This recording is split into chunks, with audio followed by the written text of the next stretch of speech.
It's Monday, June the 26th, and you guys know how much I like to walk around the lake. I mean, I just love to walk around the lake. I'll put usually a Bluetooth headset in my ear, and I'll listen to an Audible book, and I'll just walk for 10 miles, and it's so therapeutic. But yesterday I did it with ankle weights, and I want to show you guys something. I don't know if you guys can see this, but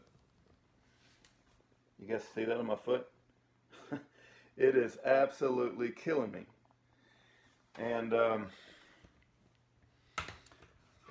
the biggest problem is I can't walk around the lake. So anyway, oh, it's all crooked, ain't it? Hold on just a second.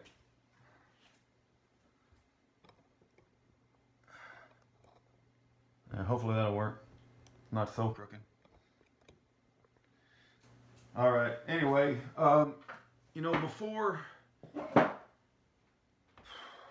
been a really busy day, but I just finished reading this book, and I've got to make a commitment that every time I finish reading a book, I've got to do a book report.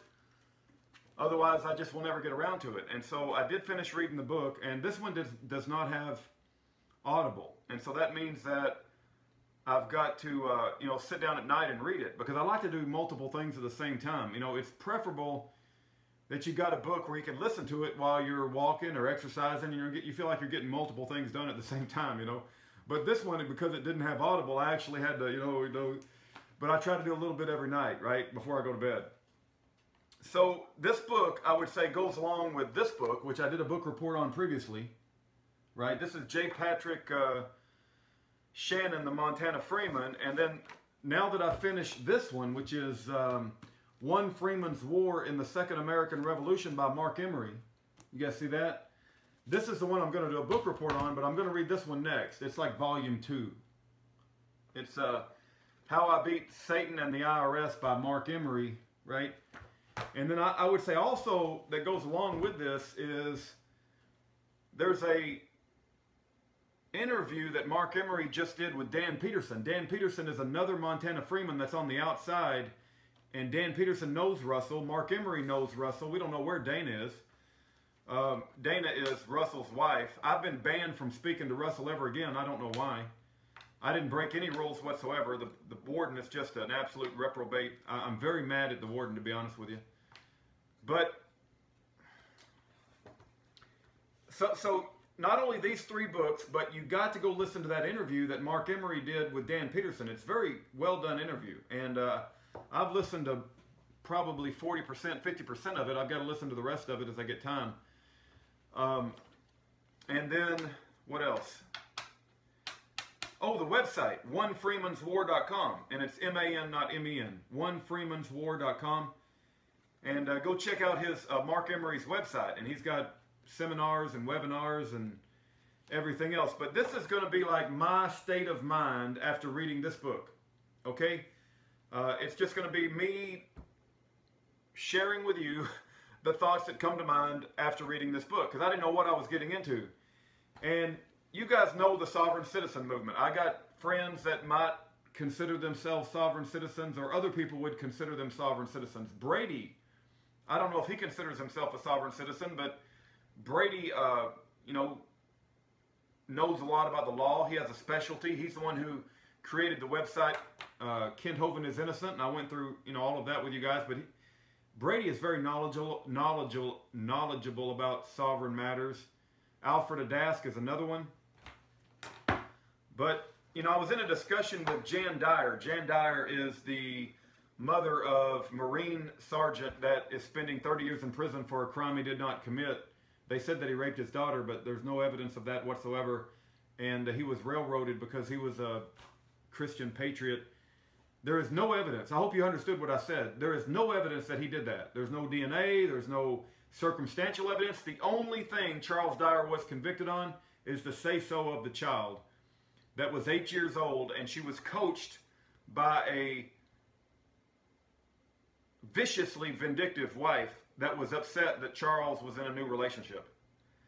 And there's all kinds of circumstantial evidence to suggest that Valerie Dyer lied and coached the girl with pornographic images on a computer that ended up with Charles Dyer in prison for 30 years. Matter of fact, we're doing a radio show tomorrow with Pastor Manning, and I'm praying, you guys pray with me, that Jan Dyer can get through, because we're having problems dialing into that radio station. Okay, let's go back to the book. Oh, the reason I brought up Jan Dyer. So she gets a lot of advice on how to help Charles. And the same thing happened with Ken Hovind. There's a lot of silver bullet people that are into this sovereign citizen stuff, and they always think they got the answer. Now, no two sovereign citizens think they got the same answer. It's like taking your, if you was to take your taxes to 15 different CPAs, they'd give you 15 different answers. And nobody ever gives you the same answer. It's the same thing with sovereign citizens. They all got their own little specialty way of doing things. I don't think they have the same story. At least that's my understanding. What Jan has come to learn after, I think Charles has been in prison 7 years now, and I think it's 7. Jan said, well, you can just sovereign from jail. I thought I was just busted out laughing when she said that when I was talking to her on the phone. She wasn't talking to me, but she was talking to these people that give her sovereign advice. She said, it simply doesn't work. It's like it might be right. I'm not arguing whether it's right or wrong. Don't get me wrong. I got friends that are sovereign, so I'm not slamming sovereign people. Ed Brown is a sovereign, and I love Ed Brown. I love Elaine Brown. Ed Brown signs all his letters, Sovereign Ed Brown, right? I don't know any bigger sovereign than Ed Brown. I mean, I think he's like, Mr. Sovereign of America. And I love him. I'm not saying that he's right or wrong. What I am saying is that we have a history here. And, the analogy I would give is you're looking at the intersection and whether you want to go through the intersection. And what will determine whether you go through the intersection? You say, well, that you should go through the intersection if the light is green. So you study the light and you take pictures of it. And you take pictures of it all around and you realize the light is green. You've asked your friends, everybody agrees the light is green. You start to go through the intersection. The other side, which is a tyrannical satanic government, takes an 18-wheeler and T-bones you just as you get in the middle of the intersection, and they run all over you. Now you say, well, I was right, the light was green. Yeah, you're right. Jan Dyer said, yeah, you can sovereign from jail. Leroy Schweitzer? I never met the man. Hold on.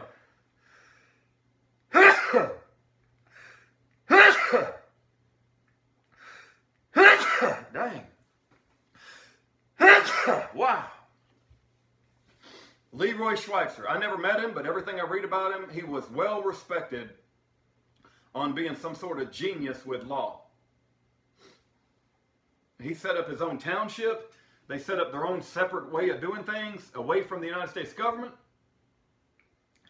He perfected and cracked the code into putting liens. What that group would do, is my understanding, they somehow figured out a way to put a lien on a bad judge or a bad actor in government. They would put a lien on their property or their home, or I don't know what they did. They just put liens on their personal property, I guess. And when you have a lien on something, I guess it makes it harder to sell. I don't know. Well, anyway, after they put a lien on it, they somehow figured out a way to transfer the lien into a financial instrument that you could cash in on. And they used these financial instruments to actually buy Mercedes and cars and stuff. And, I don't know all the details, but they do. And I guess they did it. And the government said that they're writing bad checks. But from their perspective, they said everything they did was in the law. Well, I don't know enough about it to make a decision. But even if you did write a bad check, that's not reason enough to put Russell Landers in prison for 44 years. It's not reason enough to kill his son and his wife disappear. So I can't tell you if the Montana Freeman, because I don't know enough about all that lien and converting stuff to financial. They use a lot of fancy legal language. This book, I want to read some more stuff, okay?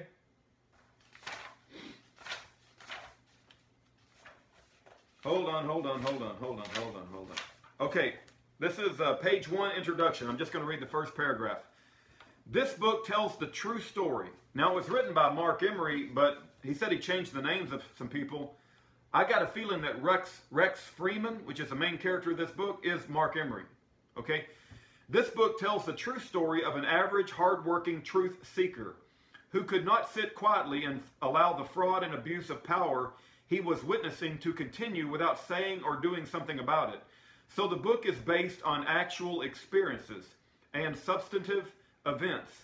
Some of the names of people and places have been changed to avoid further conflict. So for this reason, we'll just call this a novel. Nonetheless, it will likely change the paradigms of your belief systems and what you have been held to be true throughout your life. This is like a novel that's like a sovereign fairy tale almost. It's like if everything went well, you know, but in reality, and this is reality from Mark Emery's perspective, right? And Mark Emery's not in jail. He's running that website. But let's think about some other people that stood up to the United States government.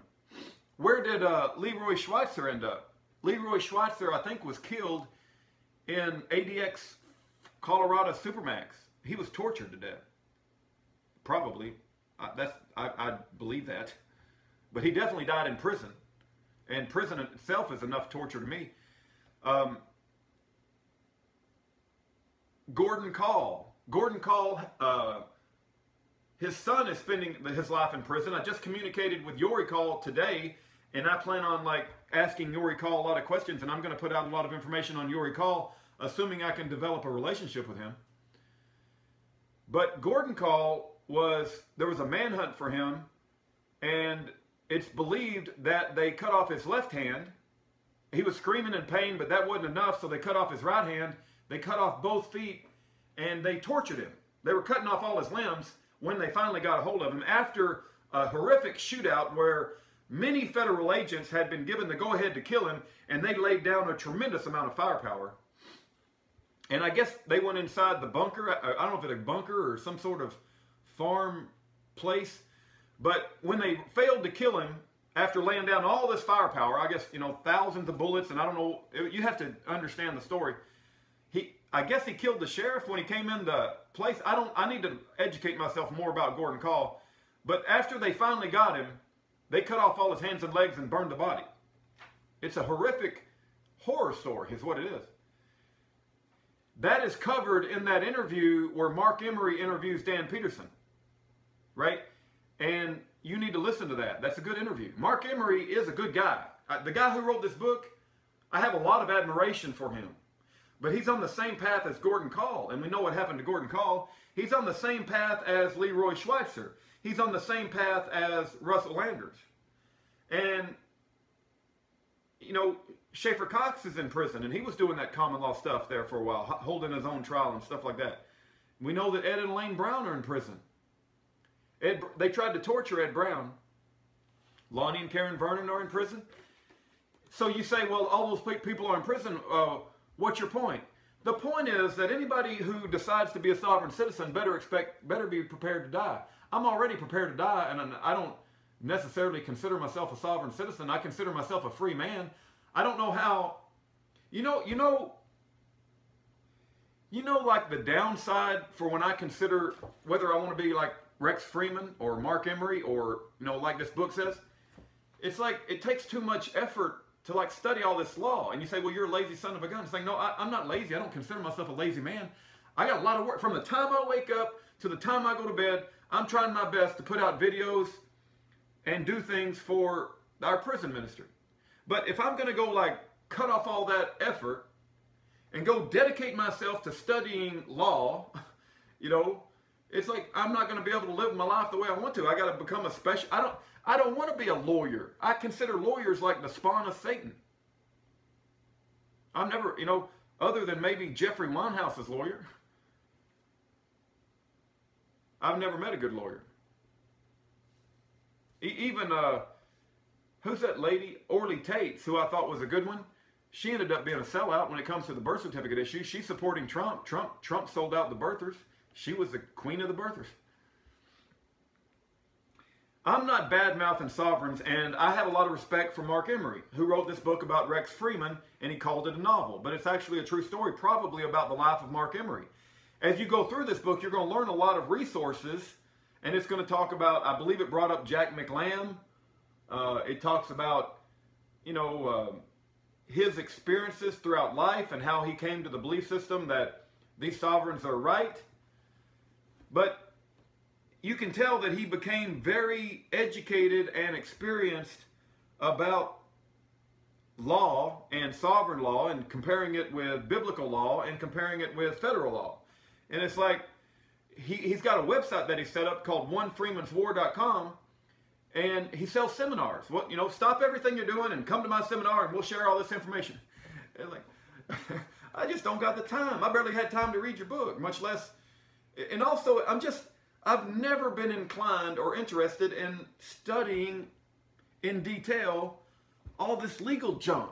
I mean, I just live my life as a free man. I want to be like the birds and the bunnies and the frogs and the horses and the Mustangs and the bears, and you know, I don't want to go like, you know, dig into 18 United States Code Section 52 Code 3B. You know, let's get down and dirty with the specific definition of what is meant by the crime of violence. Let's determine in a legal way what the crime, you know, let's study the DiMaia Supreme Court. It's just not my thing, man. I don't really care. I want to go walking around the lake. I'd like to walk through the woods. But if you're into that sort of thing, Brady seems to be into it. Ed Brown seems to be into it. Market. I just want to be free, and I don't want to have to like put all that crap in my head. I'm trying to study my Bible. I'm trying to bury the Word of God in my head. I don't got time to, you know, all this other stuff with 18 United States Code, whatever. Also, look. This was a very well-written book. I enjoyed reading it. It was like reading a novel, and you rooted for the hero because you don't like the government. You know the government's evil, and the government was going after him. The government targeted him. They tried to send him to prison for many, many years, and he did win to some extent, although at the end, in order to avoid significant jail time, he takes a plea deal. And he takes a plea deal for, I think, making a bad check. I'd have to go back and refresh my memory, but I think he took a bad check. So he admitted to making a bad check, so then he got out of prison, and the only critique I would have is, as he's going through this story, he made prison sound like it's a cakewalk. And I guess for him it was. He said he didn't have to worry about washing his clothes. He said the food was good. And he made it sound like, you know, prison's no big deal. But that's not the impression I get. You know, when I talk to Schaefer Cox, man, I get a 4-point shackling in a secret CMU prison. Let's talk to Hakeem Abdul Shahid. And let's talk about the torture he went in a CMU prison. And so when he represents prison in this book, it was like, well, that was a great time of my life. I learned a lot. I got to study the Bible. They washed my clothes. I got good food. You know, I exercise well. And I'm like, no. That's not the way I think about prison. I think about prison as guards yelling at you and abusing you, strip searching you, bend over. Guards, you know, if there's a movie. It's called Turned, I believe, T-U-R-N-E-D. It talks about sexual abuse in prison and how they turn straight men into homos, and that there's even sexual abuse by the guards. And there was an example of it in that movie. I don't know if that's the exact name, but I think it's called Turned. Okay, not only that, but you also have, they limit your communication. They won't let you see your family. Schaefer didn't see his family, his 2 kids, for 6 years. Until people came together and gave money for him to do so. So I think the representation that prison is not all that bad was kind of a romantic, you know, it might have been true for Mark Emery. He's the one who wrote the book, and who am I to argue with the guy who went through it? It's his life. But I'm just saying, I don't think a prison has some sort of place that I can go and get, you know, 3 hots in a cot. That's not, no. Prison is absolute hell, and I ain't going. And so the representation of prison, I think, was not necessarily accurate for everyone. Might have been true for Mark. I wanted to read something too. In the conclusion of his book, he says these are the things that we should do.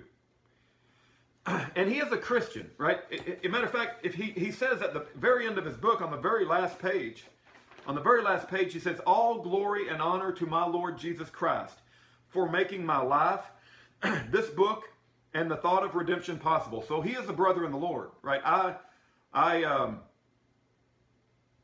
recognize that, right? And he puts a lot of scripture in the back of his book in the appendix, although it's New King James. And you guys know what I feel about the New King James. I believe in the King James Bible. But here's the points that he makes near the end of the book. He says the USA, this is in the conclusion section, The USA will only survive if the people turn back to God, pray for guidance, courage, and His almighty protection, and do the following. 1. Turn off the TV and get your kids out of public school. 2. Don't waste your time or money on party politics. The federal government is not your friend, no matter what color shirt the president is wearing. None of it addresses the core issues. I agree with that. Recreate your local government and courts. Read and study history, law, and the Bible.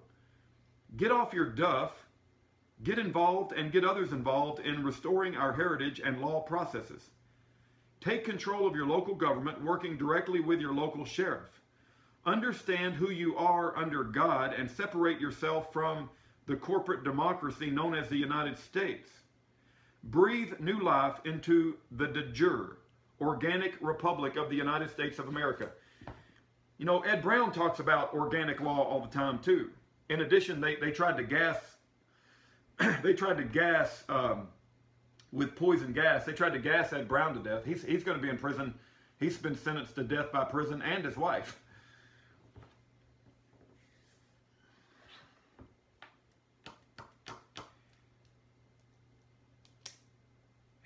I've also heard him say that if there was enough people in a county or in a community, they could set up a township, and you know, there would be a chance at restoring a Republican form of government separate from this United States. It sounds to me a lot like this Free State Project in New Hampshire.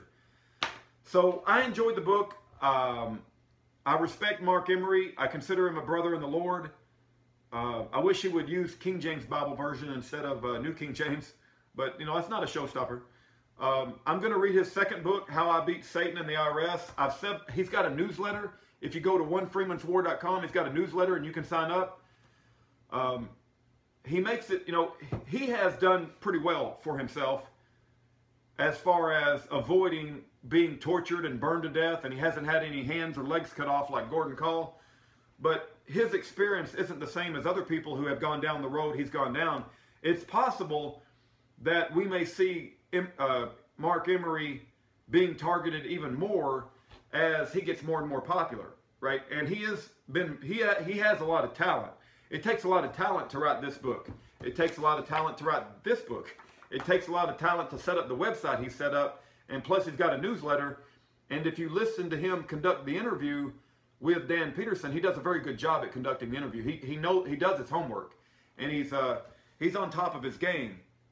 But that's all the more reason for the government to target him, and I want to help him not be targeted. I don't want to see him be targeted, and I don't want to see him, you know, be thrown in prison or tortured or anything else. But all the sovereigns that I know have been targeted to some extent, you know. I guess that's my book report. It went 23 minutes long. I don't know if I have anything else to add at this point. I'm going to continue to educate myself, and I'll do it as best I can. That's all I got to say. The last line of peaceful defense between a tyrannical government and the defendant is jury nullification. Educate yourself about jury nullification at fija.org, F-I-J-A.org.